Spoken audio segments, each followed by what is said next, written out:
नमस्कार साथियों।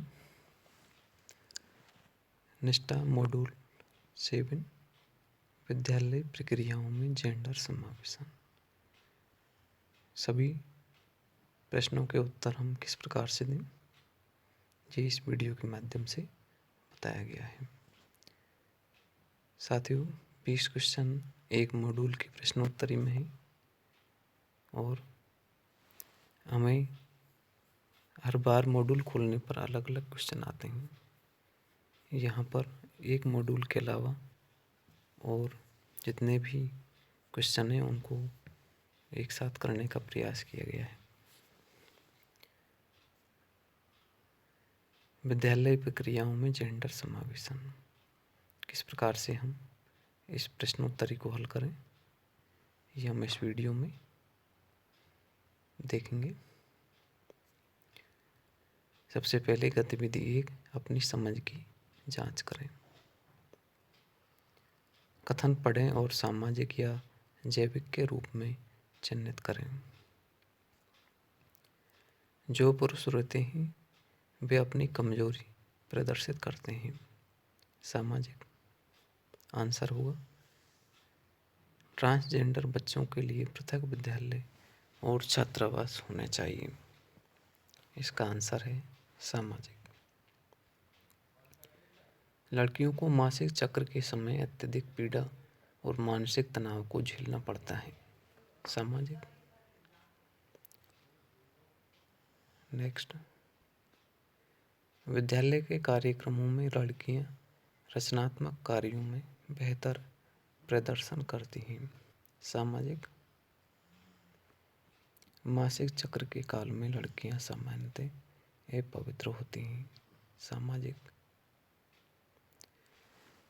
लड़के सामान्यतः गणितीय परिकलनों में अच्छे होते हैं। इसका आंसर है सामाजिक। किशोरावस्था में लड़कों की आवाज़ में परिवर्तन हो जाता है। इसका आंसर है जैविक। महिलाएं विवाह, बच्चों को जन्म देने, बच्चे पालने आदि के कारण कंपनियों में नेतृत्व की भूमिकाएं लंबे समय तक नहीं निभा सकती हैं। सामाजिक। पुरुष परिवार के निर्णयकर्ता होते हैं। सामाजिक। महिलाएं पालन पोषण करती हैं, इसलिए वास्तविक रूप से गृहिणियां घर बनाने वाली होती हैं। सामाजिक। ट्रांसजेंडर व्यक्ति कार्यालयों में कार्य करने में सक्षम नहीं होते हैं। इसका आंसर है सामाजिक। पुरुषों को परिवार के लिए कमाना चाहिए। सामाजिक। इस प्रकार से ही हमारे सभी गतिविधि 1 के क्वेश्चन पूरे हो गए। अब हम इसमें प्रश्नोत्तरी को हल करेंगे। मूल्यांकन में जो भी हमें 20 क्वेश्चन, जिनमें से 14 क्वेश्चन सही करने हैं सर्टिफिकेट प्राप्त करने के लिए, उस प्रश्नोत्तरी को हल करेंगे। इसमें 20 से अधिक क्वेश्चनों को शामिल करने का प्रयास किया गया है। प्रश्नोत्तरी। विद्यालय में निम्नलिखित में से कौन सा गतिविधि जेंडर भेदभाव को नहीं प्रदर्शित करता है? लड़कों और लड़कियों को मध्याह्न भोजन परोसने की जिम्मेदारी समान रूप से दी जाती है। ये इसका आंसर है। जेंडर भूमिकाओं का अर्थ है। इसका आंसर पुरुषों और महिलाओं के बीच जैविक अंतरों के आधार पर भूमिकाओं का निर्धारण है। निम्नलिखित में से कौन सा उदाहरण महिला अधिकारों के लिए सत्य नहीं है? उन्हें वेतन का समान अधिकार नहीं है, ये सत्य नहीं है। जेंडर विभाजन है पुरुषों द्वारा महिलाओं, समाज द्वारा महिलाओं, पुरुषों और ट्रांसजेंडर को असमान भूमिकाएं प्रदान करना, ये जेंडर विभाजन है। जेंडर विश्लेषण को समझने में सहायक होता है। महिलाओं और पुरुषों के बीच सामाजिक संबंधों में अंतरों को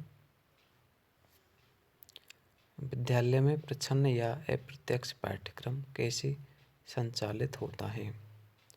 इसका आंसर है विद्यालय के भौतिक स्थानों और संगठनात्मक व्यवस्थाओं के द्वारा विद्यालय में होने वाले समारोहों और उत्सवों को मनाने में लड़कों और लड़कियों तथा ट्रांसजेंडर व्यक्तियों को दिए जाने वाले कार्यों की निर्धारण आवंटन में।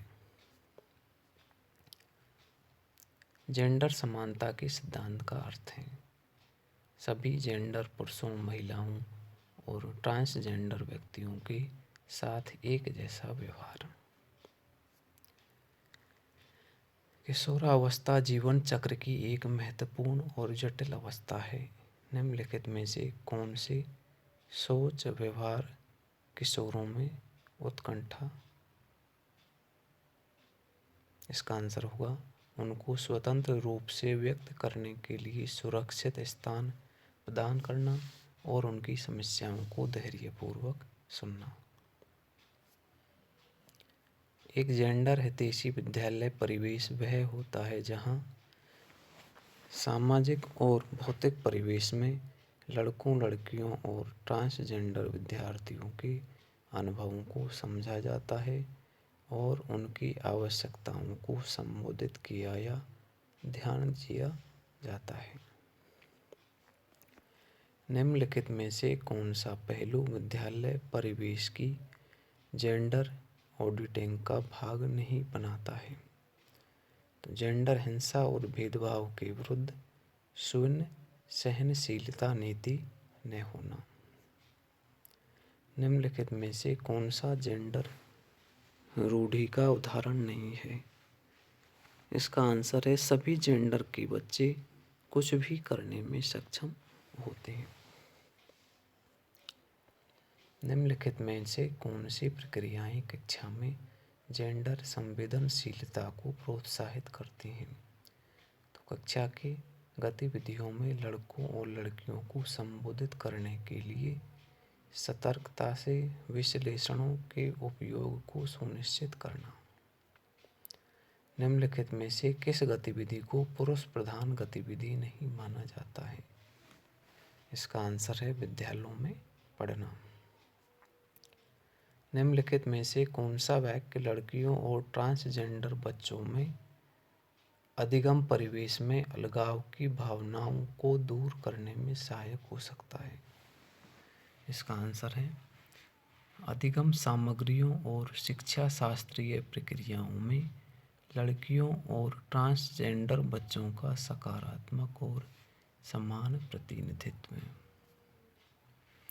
निम्नलिखित में से कौन सा जेंडर भेदभाव का प्रकार नहीं है? पुरुषों और महिलाओं के लिए समान वेतन का प्रावधान।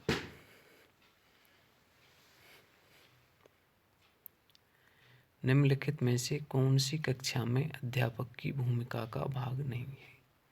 विद्यार्थी के गृह कार्य को करना।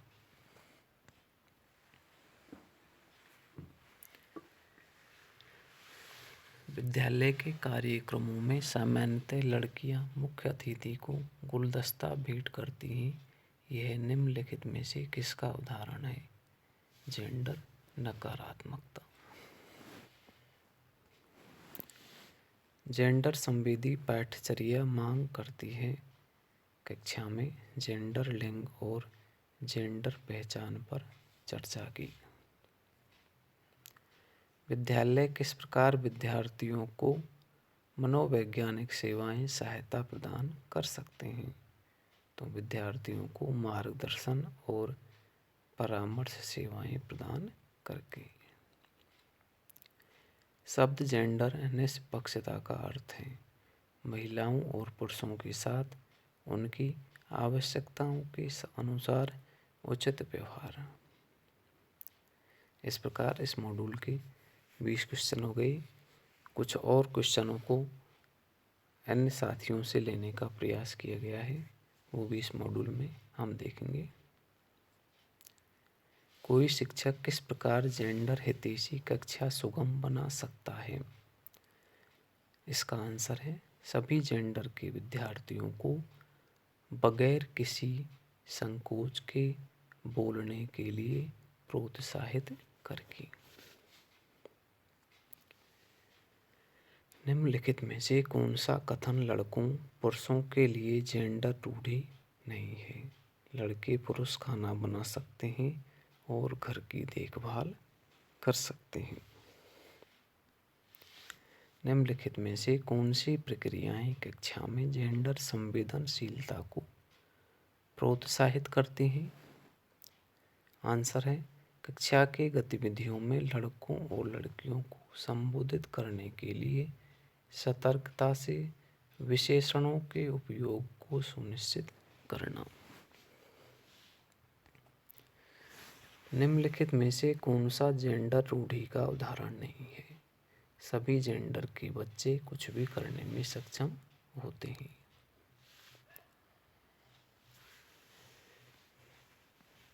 जेंडर समावेशी विद्यालय परिवेश निर्मित करने में प्रधानाध्यापकों को निम्नलिखित में से किन उपायों को अपनाना चाहिए? सभी जेंडर को समान अवसर प्रदान करना और विद्यालय परिवेश की आवर्ती रूप से जेंडर ऑडिटिंग करवाना। जेंडर निष्पक्ष समुदाय विकसित करने के लिए अधिक ध्यान दिया जाना चाहिए। इसका आंसर है लड़कों, लड़कियों, ट्रांसजेंडर बच्चों और माता पिता समेत पूरे समुदाय पर। कक्षाओं में किस प्रकार की अध्ययन सामग्री का उपयोग किया जाना चाहिए? अध्ययन सामग्रियाँ जो सभी जेंडर के विविध समूहों की आवश्यकताओं के लिए संवेदी हों। निम्नलिखित में से किसे प्रजातंत्र के लिए चुनौती नहीं माना जा सकता है? पर्यावरणीय निम्नीकरण को। प्रच्छन्न अप्रत्यक्ष पाठ्यचर्या के विषय में निम्नलिखित में से क्या सत्य नहीं है? यह वह है जिसे विद्यार्थी विद्यालय में ग्रहण करते हैं जो उनके अध्ययन के औपचारिक पाठ्यक्रम का भाग हो सकता है या नहीं हो सकता है। निम्नलिखित में से किस गतिविधि को पुरुष प्रधान गतिविधि नहीं माना जाता है? विद्यालयों में पढ़ना। हम किस प्रकार विषयों को जेंडर संवेदी तरीके से पढ़ाए जाने को सुनिश्चित कर सकते हैं? जेंडर से संबंधित सामाजिक रूप से गढ़े गए विचारों, संस्थानों और प्रथाओं पर विषयों में ही प्रश्न करना। भारतीय समाज में सामाजिक प्रतिमान और मूल्य खालिस्तान तंत्र द्वारा नियंत्रित होते हैं। पितृ सत्तात्मकता और मातृ सत्तात्मकता। इस प्रकार विद्यालयी प्रक्रियाओं में जेंडर समावेशन मॉड्यूल 7 के हमने काफ़ी क्वेश्चनों को इकट्ठा करके आंसर देने का प्रयास किया है। साथियों, वीडियो को देखने के लिए धन्यवाद।